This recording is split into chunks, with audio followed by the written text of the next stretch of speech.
Quiet answer. In quietness are all things answered, and is every problem quietly resolved. In conflict there can be no answer and no resolution, for its purpose is to make no resolution possible, and to ensure no answer will be plain. A problem set in conflict has no answer, for it is seen in different ways, and what would be an answer from one point of view is not an answer in another light. You are in conflict.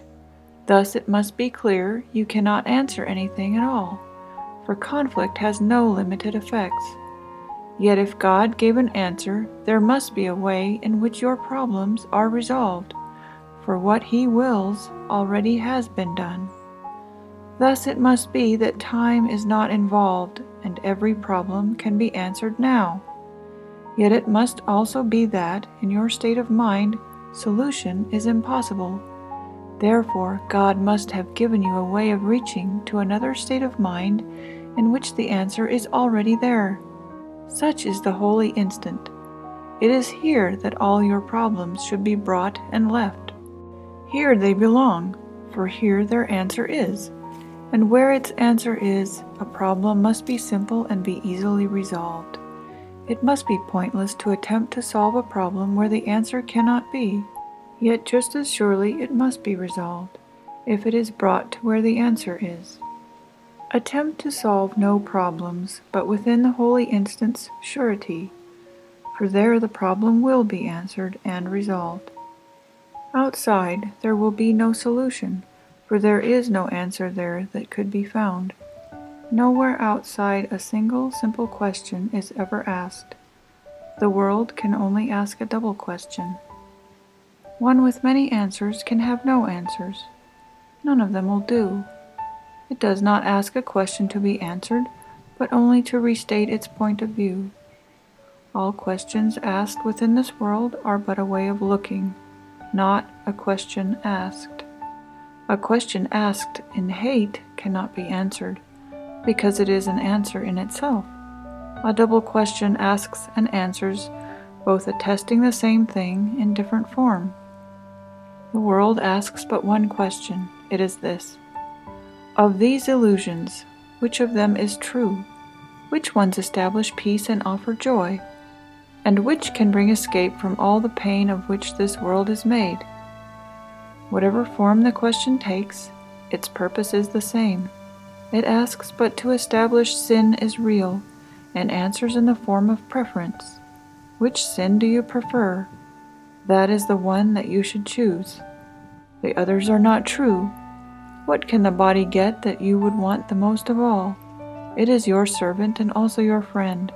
But tell it what you want, and it will serve you lovingly and well. And this is not a question, for it tells you what you want and where to go for it. It leaves no room to question its beliefs, except that what it states takes question's form. A pseudo-question has no answer. It dictates the answer even as it asks. Thus is all questioning within the world a form of propaganda for itself. Just as the body's witnesses are but the senses from within itself, so are the answers to the questions of the world contained within the questions that are asked. Where answers represent the questions, they add nothing new, and nothing has been learned. An honest question is a learning tool that asks for something that you do not know. It does not set conditions for response, but merely asks what the response should be. But no one in a conflict state is free to ask this question, for he does not want an honest answer where the conflict ends. Only within the holy instant can an honest question honestly be asked. And from the meaning of the question does the meaningfulness of the answer come. Here it is possible to separate your wishes from the answer, so it can be given you and also be received. The answer is provided everywhere, yet it is only here it can be heard. An honest answer asks no sacrifice, because it answers questions truly asked. The questions of the world but ask of whom is sacrifice demanded, asking not if sacrifice is meaningful at all.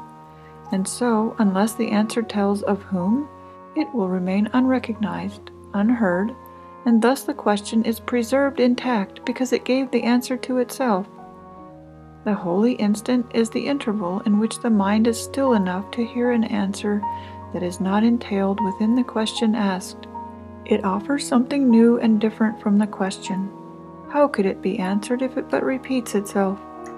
Therefore, attempt to solve no problems in a world from which the answer has been barred, but bring the problem to the only place that holds the answer lovingly for you. Here are the answers that will solve your problems, because they stand apart from them and see what can be answered, what the question is. Within the world, the answers merely raise another question, though they leave the first unanswered. In the holy instant, you can bring the question to the answer and receive the answer that was made for you.